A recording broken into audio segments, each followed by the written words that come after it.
Hello everyone කොහොමද යාලට ඔයාලා හොඳින් ඉන්නව නේද? ඔන්න එහෙනම් අද තවත් රෙසිපි එකක් අරගෙන ආවා. හරි. දැන් බලමු අපි මෙන්න මේ රසමරස රෙසිපි එක කොහොමද හදන්නේ කියලා.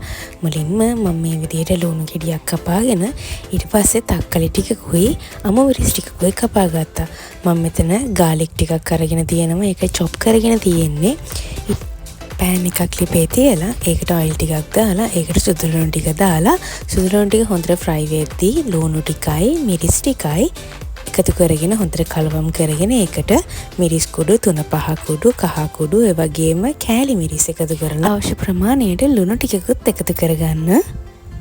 ඊට පස්සේ තක්කලි ටිකක් එකතු කරගෙන ඒකත් හොඳට කලවම් කරගෙන තක්කලි සෝස් ටිකක් එකතු කරගන්න.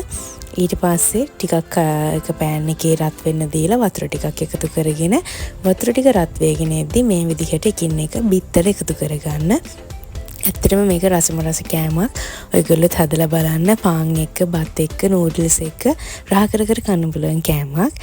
ඉතින් ඔයගොල්ලොත් හදලා බලන්න. එහෙනම් තවත් රෙසිපි එකකින් හම්බෙමු. මං ගිහින් එන්නම්. බයි බයි.